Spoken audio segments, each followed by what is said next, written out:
तो हमारी by default assumption ये है कि हमारी रैम जो है वो सीक्वेंशियल है,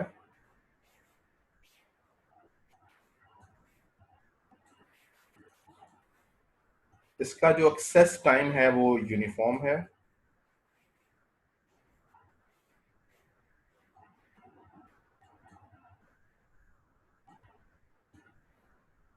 हमारे पास यूनी प्रोसेसर है,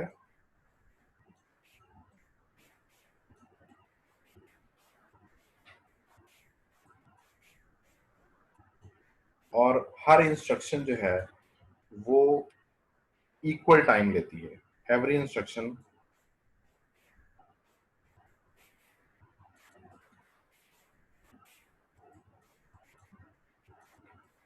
टेक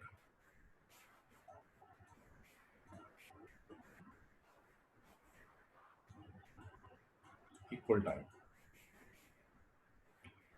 ये जो अजम्पशंस हैं ये बहुत ज्यादा आइडियल नहीं है। आइडियल इस वजह से नहीं है कि for example every instruction take equal time है। हमारे पास इंस्ट्रक्शन किस तरह की होती हैं, प्लस की हो सकती हैं, माइनस की हो सकती हैं, डिविजन्स की हो सकती हैं और मल्टीप्लिकेशंस की हो सकती हैं। अब मुझे ये पता है कि ये ज्यादा टाइम लेती हैं as compare to these ones, लेकिन हम अज्यूम यही करेंगे कि इंस्ट्रक्शन जिस भी तरह की है, चाहे वो कंपैरिजन हो रहा है, चाहे वो कोई अरिथमेटिक ऑपरेशन हो रहा है, चाहे वो रिलेशनल हो रहा है, लेस देन और इक्वल टू का हो सकता है, तो ये सारी एक यूनिट ही टाइम लेंगी, इक्वल टाइम लेती है। एक इंस्ट्रक्शन एक टाइम लेती है। ओके, अब हमारे पास मल्टी कोर्स हैं, तो हमने ये अज्यूम किया,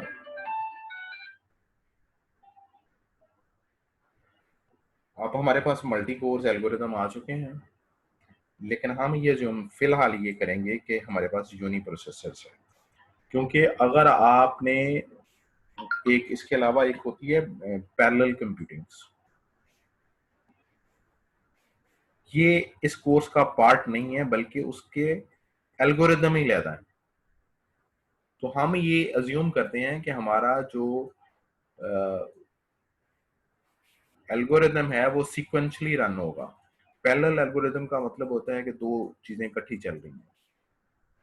अगर दो चीजें इकट्ठी चल रही हैं तो हमारा एल्गोरिदम जो है वो किसी parallel algorithms, parallel computing algorithms को इम्प्लीमेंट करेगा। उसको टाइम निकालने का उसका एक अपना तरीका है, वो डिपेंड करता है, होता है कि नंबर ऑफ कोर्स कितनी है, कितने प्रोसेसर्स हैं, कितने एल्गोरिदम इन पैरेलल चल रहे हैं। लेकिन इस वक्त हम ये नहीं पढ़ रहे, हम यूनी प्रोसेसर पढ़ रहे हैं और process will process everything sequentially. Okay, third one is the RAM. RAM जो है वो एक्सेस टाइम एक ही होगा, access time is equal, even though कि ये एक्सेस टाइम इक्वल नहीं होता, क्योंकि आपकी ये रैम है, रैम के अंदर डिफरेंट प्लेटें लगी होती हैं इस तरह की, इनको क्या कहते हैं, डिस्क। तो इनके ऊपर एक हेड लगा होता है इस तरह से। तो अब हेड को यहाँ से शुरू हुआ, उसको चीज यहीं पे मिल गई, एक हेड को घूम घूम के यहाँ पे जाके चीज मिली, फिर दूसरी पे आया, यहाँ पे मिली। तो यहाँ से मिलने का और यहाँ से मिलने का टाइम वेरी है, लेकिन हम अज्यूम ये करेंगे कि time is equal, access time is equal. ये हमारी बाय डिफॉल्ट अजम्पशन है। ये हम इस वजह से ले रहे हैं कि हम एक जनरलाइज्ड एल्गोरिथम लिखना चाहते हैं। तो ये हम अजम्पशन लेते हैं कि ऐसा ही होगा, फोर्सफुली होगा, इवन दो कि समटाइम ऐसा नहीं होगा। ओके जी, यहां तक कोई क्वेश्चन है तो बताएं।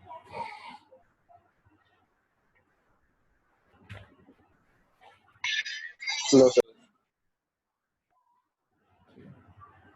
तो फॉर एग्जांपल हम एक सिंपल एल्गोरिथम लिखना सर ये पैरेलल कंप्यूटिंग वाला रिपीट कर दीजिए, मेरा इंटरनेट ऑफ हो गया था। पैरेलल कंप्यूटिंग का मतलब है कि more than one algorithms are running at the same times. Parallel computing वहीं पे होगी जहां पे आपके पास एक से ज्यादा प्रोसेसर्स हैं। तो पैरेलल एल्गोरिथम भी सेपरेट है, ये एल्गोरिथम जो आप इस कोर्स का पार्ट है वो सीक्वेंशियल एल्गोरिथम है कि इंस्ट्रक्शन जो है वो स्टेप बाय स्टेप सॉल्व हो रही है, जबकि पैरेलल में तो स्टेप बाय स्टेप नहीं ना होगा, उसमें तो दोनों पैरेलल चल रही होंगी। तो यहाँ पे बाय डिफॉल्ट अजम्पशन ये है कि हम पैरेलल कंप्यूटिंग नहीं कर रहे, हम यूनी प्रोसेसर के साथ सीक्वेंशियल कंप्यूटिंग कर रहे हैं। प्रोसेसर भी एक ही है और कंप्यूटिंग भी सीक्वेंशियल है। रैम अपना डेटा सीक्वेंशियल एक्सेस टाइम में करती है, इवन दो के रैम के अंदर डेटा अगर बहुत दूर पड़ा हुआ है तो हो सकता है सर्च लेट हो, लेकिन हम ये अज्यूम करते हैं कि टाइम एक जैसा लगेगा। इसी तरह से हर इंस्ट्रक्शन जो है वो एक जैसा टाइम लेगी। फॉर एग्जाम्पल डबल इक्वल है जो कंपैरिजन करते हैं, अरिथमेटिक डिवीजन है, मल्टीप्लिकेशन है, प्लस है, माइनस है, इनका टाइम डिफरेंट है, थोड़ा थोड़ा डिफरेंट है, लेकिन हम अज्यूम ये करेंगे कि कोई भी इंस्ट्रक्शन है तो वो 1 यूनिट टाइम लेती है। ये हम अजम्पशन करेंगे। ये अजम्पशन एक माइनर वेरिएशन के साथ एल्गोरिथम के ऊपर इफेक्ट होती हैं, लेकिन मोर और लेस जब आप एक जनरलाइज सॉल्यूशन देंगे किसी भी एल्गोरिथम की time analysis, run time analysis निकालने का, तो बहुत थोड़ा सा डिफरेंस होगा। इन जनरल टाइम उतना ही लगेगा जितना आपने कैलकुलेट किया है।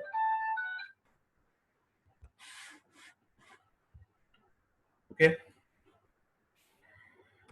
नो फॉर एग्जांपल आप एक एल्गोरिथम लिखते हैं कि आपने अपने दो सिंपल वेरी सिंपल एल्गोरिथम्स है कि आपने दो नंबर्स को स्वैप करना है, एक नंबर x है, एक y है।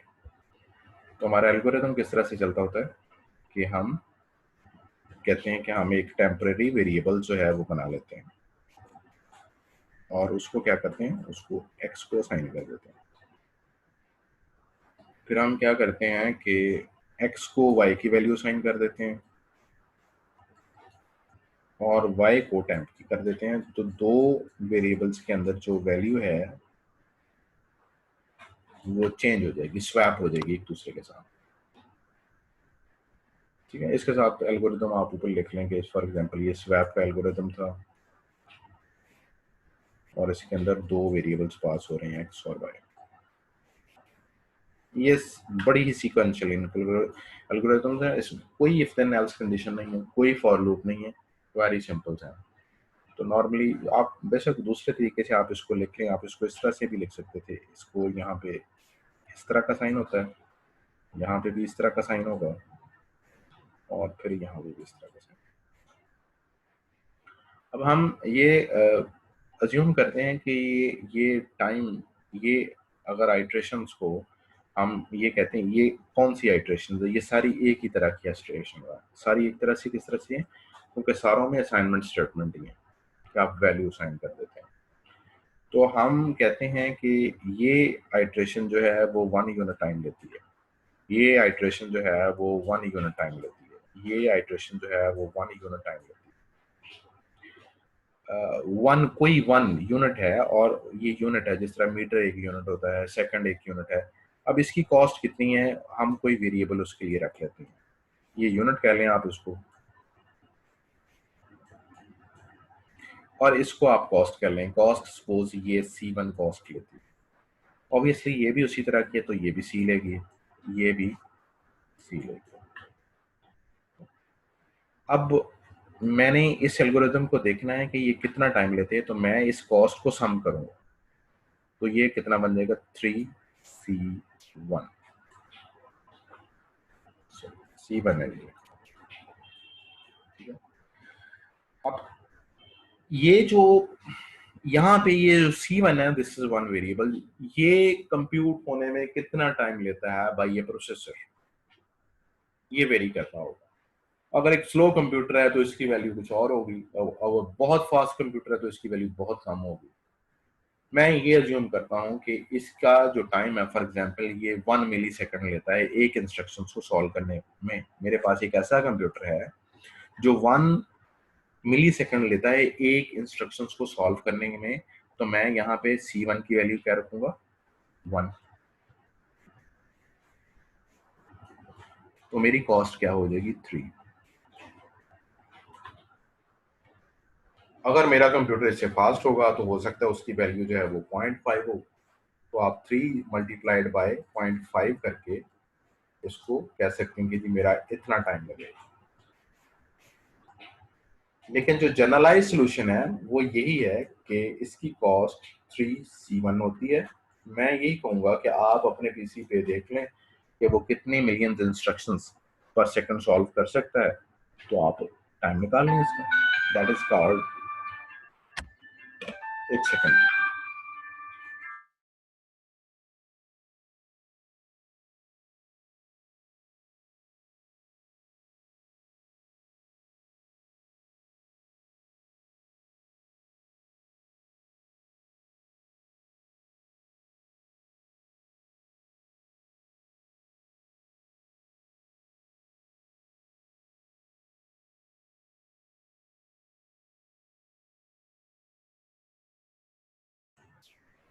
जी। तो दिस इज रिटन एज, इसको हम समटाइम टी ऑफ एन भी लिखते हैं। Time n mean, n is any number of instructions का।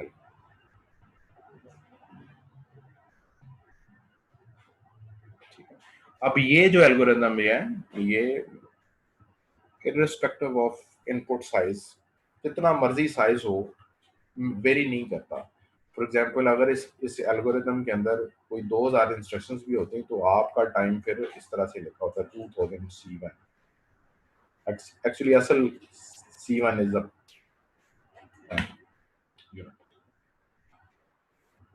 ओके जी। यहाँ तक कोई क्वेश्चन हो तो आप बता सकते हो।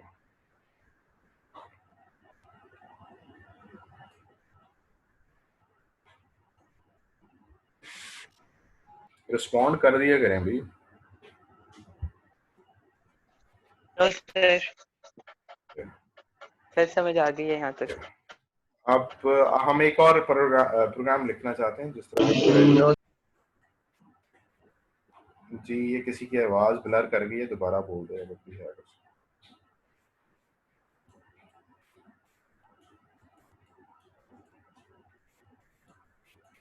फॉर एग्जाम्पल इसका एल्गोरिदम हम लिखना चाहते हैं, हम किसी n नंबर्स को सम करना चाहते हैं, जो हमने पहले भी लिखा था कि इस तरह से i is equal to 1 to n, और यहाँ पे s आ जाएगा। तो जितना भी s है वो सारे के सारे हो जाएंगे। तो इसका अगर मैं एल्गोरिदम लिखूं तो इस तरह से है कि s इज इक्वल टू 0, हमने कोई सम के लिए वेरिएबल लिया है, और हम सपोज वाइल लूप लगाना चाहते हैं तो हम कह लेते हैं कि i एक वेरिएबल है, काउंटर वेरिएबल है, और इसको 1 दे देते हैं। ये मैं समटाइम इक्वल डाल देता हूँ, ये आप अपने हिसाब से डाल लें कि आप क्या रखना चाहते हैं, क्योंकि समटाइम प्रोग्रामिंग जेन में आ जाती है तो उसी तरह इक्वल डाला जाता है। वाइल i लेस देन और इक्वल टू n, और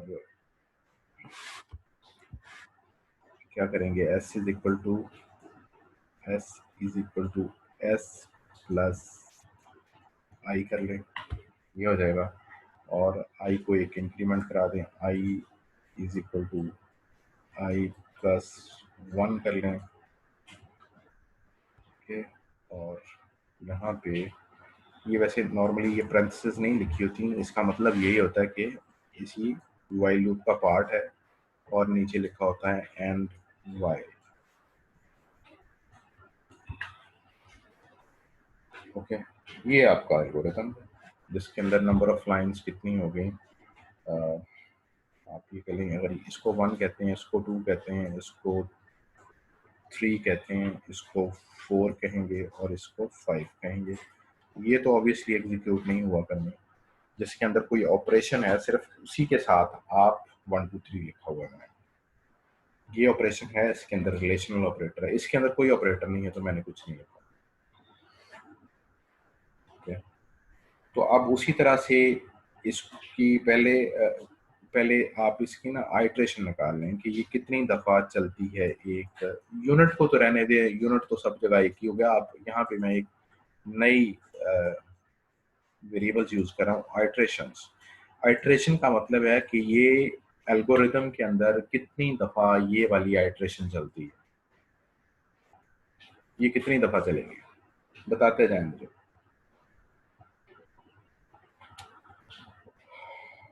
बताएं भाई।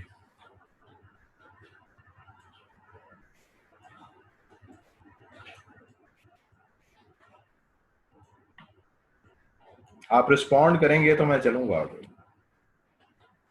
ये आइट्रेशन कितनी दफा चलेगी इस एल्गोरिथम के अंदर?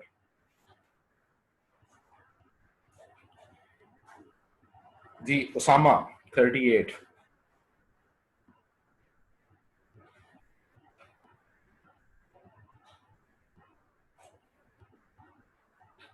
जी सर। कितनी दफा चलेगी?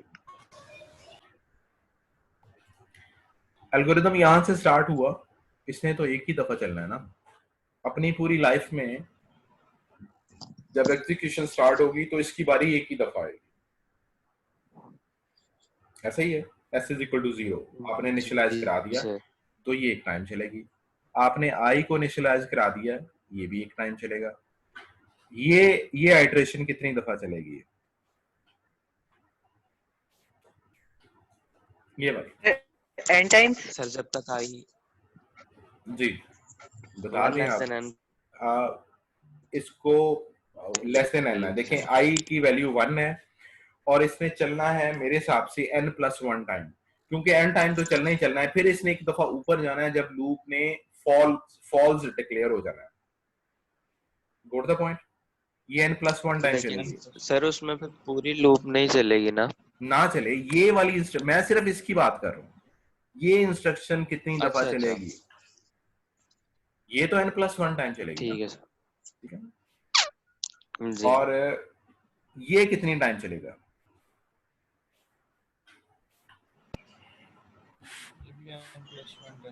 एंड टाइम ये कितनी दफा चलनी चाहिए?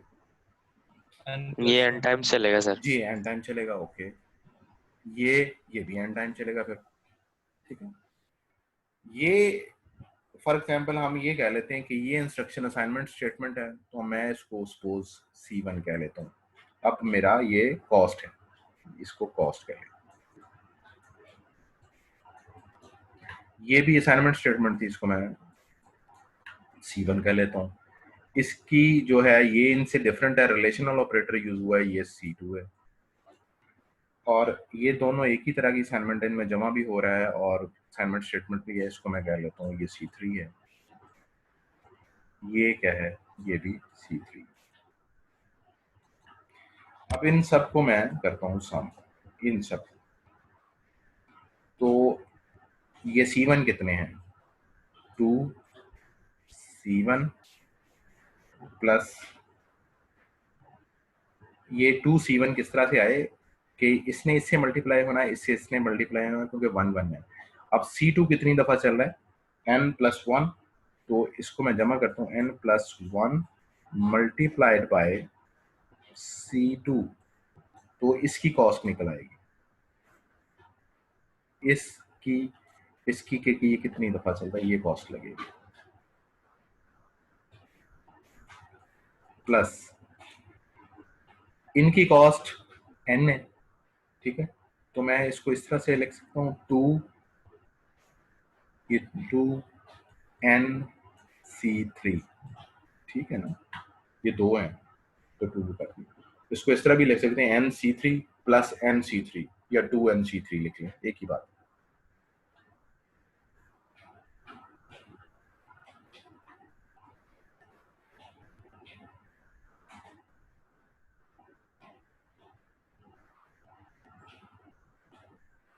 To C1 plus NC2 plus C2 plus 2NC3। अब हमने बाय डिफॉल्ट अजम्पशन ये रखी थी कि सारी कॉस्ट जितनी भी है ये इक्वल है, चाहे C1 है, चाहे C2 है, चाहे C3 है, इन सब की वैल्यू 1 है। तो मैं यहाँ पुट कर देता हूँ। तो इसकी वैल्यू कितनी आ गई 2, इसकी वैल्यू आ गई n, इसकी वैल्यू आ गई 1 C2 की, प्लस इसकी वैल्यू आ गई 2n, और ये टोटल बन गया 3n plus 3. This is my cost, time analysis cost, year end time cost, 3n plus 3.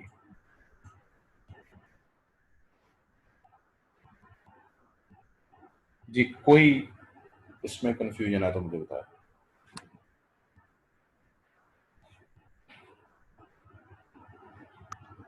No sir.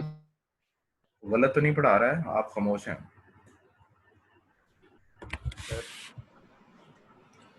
Sir वैसे अब इसमें बेसिकली हमें ये सपोज करना है कि जब हम एट द एंड कॉस्ट निकालेंगे, हमने सपोज करना है जो हमारा सीपीयू है वो जितने भी इंस्ट्रक्शंस हैं वो 1 मिलीसेकंड में कर रहा है, तो फिर उसकी जगह वन कॉस्ट। उनकी जगह जी आपने एक्चुअली में आपने आखिर में जो क्वेश्चन लिखनी है वो जनरलाइज होनी चाहिए। ये देखें, ये अब आप कह सकते हैं जब आपके ये आ गया, आपने क्योंकि पढ़ा हुआ आगे, तो आप ये कह सकते हैं कि ये मैंने एक ऐसा एल्गोरिथम इजाद किया है, बनाया है, जो कि लीनियर कॉस्ट लेता है।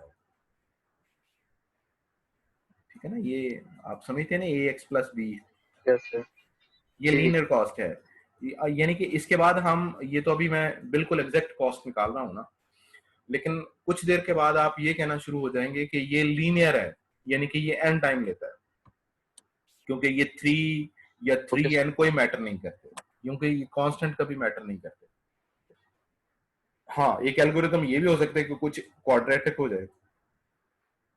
अगर इस तरह की कोई सिचुएशन आती है तो ये दिस कंपेयर टू बहुत एक्सपेंसिव है ये वाला, यानी कि अगर ये 100 यूनिट लेता है तो ये समझे 100 ज़रब 100 यूनिट ले रहा है, मल्टीप्लाई हो रहा है।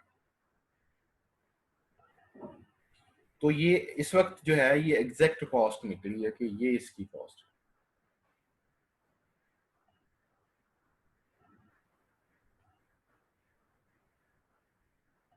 Okay sir. ओके,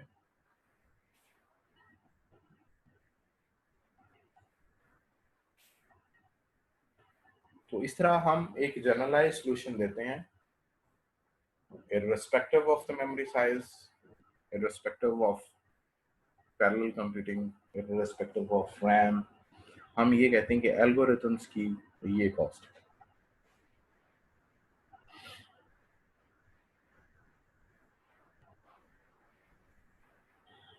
ओके, चलें एक और एल्गोरिथम मैं लिख देता हूँ। फॉर एग्जांपल आप ये कह लें कि आपने एक एरे है, कुछ नंबर्स की एरे है, और आपने उसमें से मिनिमम नंबर जो है वो फाइंड करना।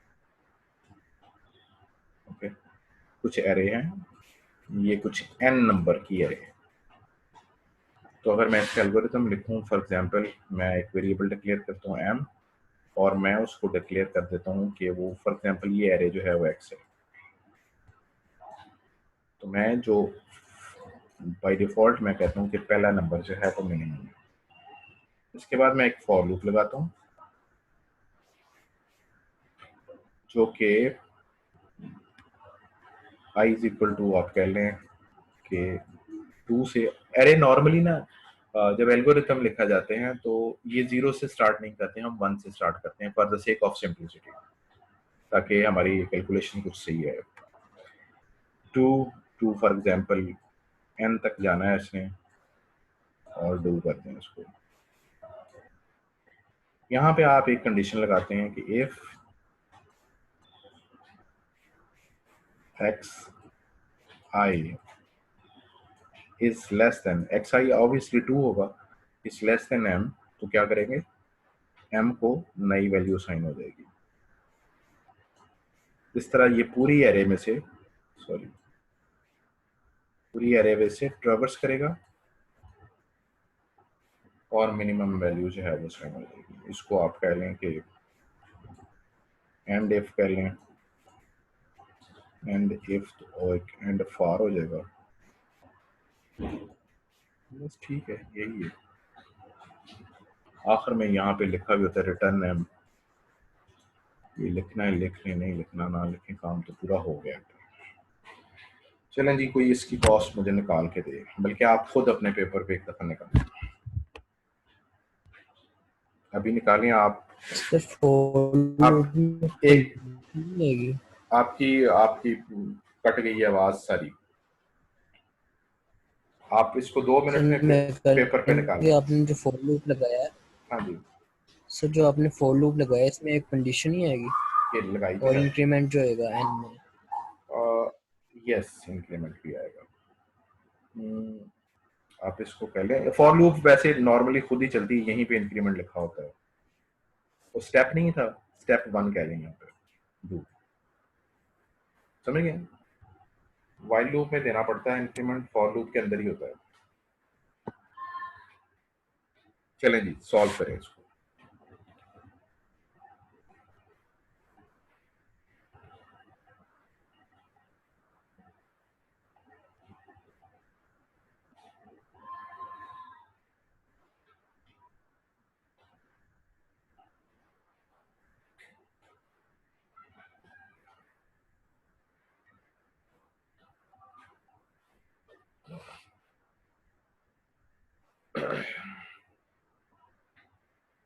अब ये 2 इंस्ट्रक्शंस हो गई हैं, यानी कि एक इसके अंदर ये सॉल्व हो रही है, एक ये सॉल्व हो रही है, आप इसको 2 से मल्टीप्लाई कर लें, इस तरह कर लें।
सर 3n plus 3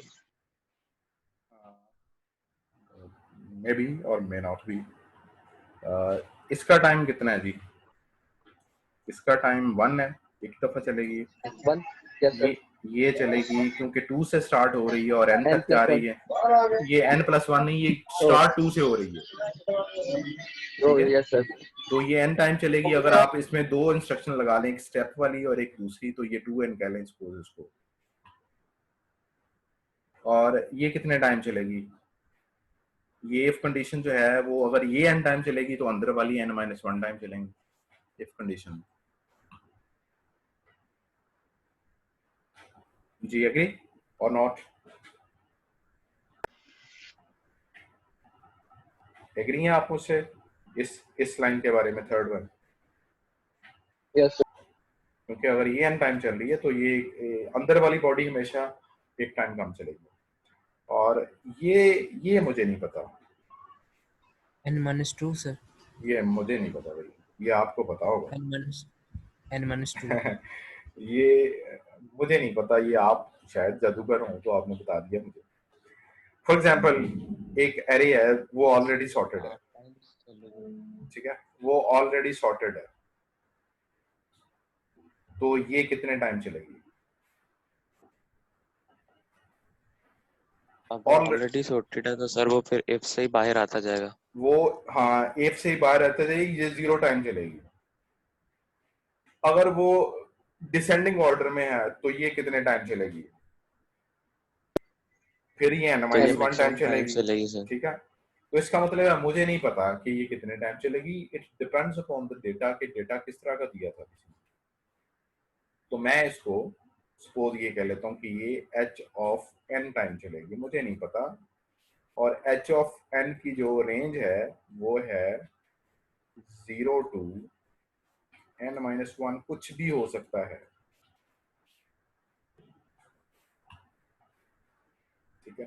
अगर मैं इसको जमा करूं सबको तो t of n is equal to 1 plus 2n plus n-1 plus h of n, ये कोई फंक्शन मैंने लिखा, कुछ भी हो सकता है। तो ये मेरे पास आ गया, कितना आ गया, 1 से कट जाएगा, ये 3n हो गया प्लस h ऑफ n हो गया। तो ये मेरा टाइम है और इसका कुछ भी नहीं हो सकता। अगर मैं इसको समझूं कि ये कुछ कांस्टेंट है तो, या जनरलाइज करने के लिए, तो मैं इसको कह सकता हूँ कि इसका टाइम जो है वो 3n है, ये मुझे एग्जैक्ट पता है। प्लस ये किसी जगह लिख देंगे तो फिर भी ठीक है, नहीं लिखेंगे तो फिर भी ठीक है, क्योंकि होता ये है कि जब एक एल्गोरिथम लिखा जाता है, क्योंकि आपने पढ़ा हुआ है, आपको समझ आ जाएगी कि अगर मैं ये लिखता हूँ ना कि 3n² प्लस 5n प्लस 1, तो एक्चुअली जब इन जनरल लिखना होता है, ये एग्जैक्ट तो ठीक है, अगर इन जनरल लिखना हो तो इनकी कोई अहमियत नहीं,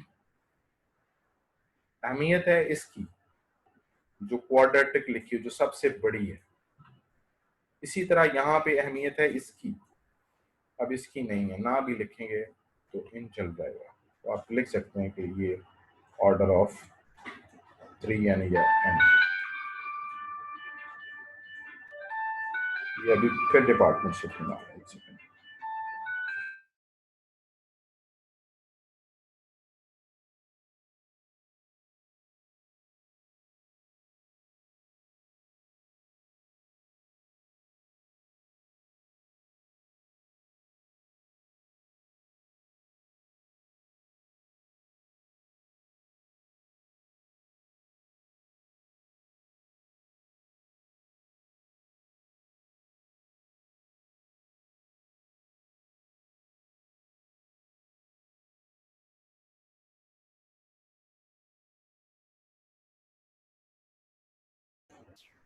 जी, यहां तक कोई मसला हो? सर ये जो 2n था ये नहीं समझ आई। ये 2n, देखें आप इसको इस तरह कर लें कि मैं ना इसको 2 हिस्सों में तकसीम कर दूं, फिर ये कितना टाइम लेगा। ये दो प्रॉपर्टीज हैं इसमें, देखें यहाँ पे एक तो ये चीज है, व्हाट द पॉइंट, और एक है स्टेप। स्टेप जिसमें ये अभी किसी ने कहा था कि आप वो इंक्रीमेंट वाला भी लिखें, यहाँ पे आप लिखेंगे i is equal to i plus 1, तो ये दो ना हो गई, चलना है इस पूरे ने n टाइम है, तो ओके, दो ठीक ठीक ठीक दो ठीक, से मल्टीप्लाई हो गया। ओके हो गया सर। तो ये इसका टोटल टाइम है। ओके, चलें आज यहाँ पे इसको कंक्लूड करते हैं कि हमें इन जनरल लिखना हो, हम instruction by instructions time calculate करते हैं और उस हिसाब से हम किसी भी एल्गोरिथम का ऑर्डर जो है वो निकाल लेते हैं। तो ये ऑर्डर आपके सामने है, ओके। तो ठीक है, इसी वजह से ये जो एच ऑफ एन है ना, ये एच ऑफ एन है, ये 0 भी हो सकता है, ये 1 भी हो सकता है, 2 भी हो सकता है, n-1 भी हो सकता है। इसीलिए किसी भी एल्गोरिथम का बेस्ट टाइम जो है वो 3n है, क्योंकि हो सकता है इसकी कॉस्ट 0 हो, तो 3n प्लस 0 बेस्ट टाइम है। यानी कि बेस्ट टाइम का मतलब होता है मिनिमम टाइम जो कि हर सूरत में लगना ही लगना है।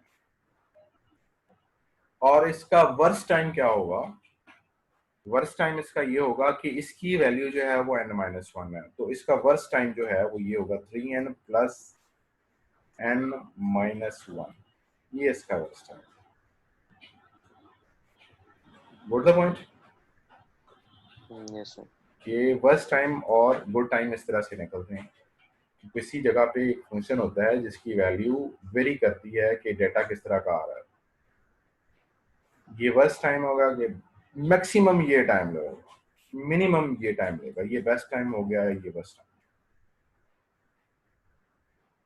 ओके जी, कोई प्रॉब्लम है तो आप मुझे बता सकते हैं, अंडरस्टैंडिंग में कोई चीज क्लैरिटी नहीं है। चलें ठीक है, ओके जी, फिर अल्लाह हाफिज। Okay sir. हेलो सर, एक क्वेश्चन था जी जी। सर। ये हमारा कोर्स फिर अब कब तक चलेगा? जितना सही साहब ने पढ़ाया है वो सारा पढ़ना है। सही साहब से मैं भी पूछ लूंगा और नहीं सर, आप मैं डेट वाइज पूछ रहा था। डेट वाइज आज मुझे भी नहीं पता, मैं इस तरह की चीजों पे गौर नहीं करता, ये आप खुद मुझे बता देंगे। लेकिन टाइम थोड़ा होगा, इसको फास्ट चलाना होगा। मैं हो सकता है कुछ देर के बाद फिर आपको सिर्फ सबक देना शुरू हो जाएंगे, ये चीजें आप देख लें, ठीक है। सर वो कोई सर, मेरा ये कहने का मकसद था कि यूनिवर्सिटी में इसके पेपर्स होंगे या यूनिवर्सिटी ओपन होने से पहले हाँ, पहले हो जाएगा? ये क्वेश्चन है, ये टोटली डिपेंड्स अपॉन कोरोना, कि अगर तो 15 सितंबर को ओपन हो जाती है यूनिवर्सिटी तो मेरा ख्याल है फाइनल पेपर आपका उसी तरह से होगा, पेपर पे ही होगा। ठीक होगा सर। अगर यूनिवर्सिटी कहीं आगे चली जाती है, सेकंड आ जाता है इसमें स्पेल, तो और गवर्नमेंट कोई और डिसाइड कर लेती है तो फिर ऑनलाइन ही होगा। Okay sir. सर आप काइंडली कोर्स आउटलाइन हमारे साथ शेयर कर दीजिए। कोर्स आउटलाइन ये सही साहब की है, आप में से किसी स्टूडेंट तलहा ने मुझे भेजी है, आप उसी से ले लें, मेरे पास भी उसी की दी हुई है, ठीक है। मैंने अपनी नहीं बनाई, क्योंकि रिपीटिशन का मतलब यही होता है कि मैं वही पढ़ाऊं जो पहले आपने पढ़ा, ये नहीं कि मैं नए एल्गोरिथम पढ़ाना शुरू कर दूं और आपके लिए वो रिपीटेड कोर्स ना हो बल्कि नया कोर्स बन जाए, वरना एल्गोरिथम तो बहुत ज्यादा है। जी सर, आप काइंडली इसको ग्रुप में शेयर कर सकते हैं प्लीज, किसको? इसी आउटलाइन को जिसकी आप बात कर रहे हैं। मैं कर दूंगा, ठीक होगा। Thank you so much sir. Okay, Hafiz.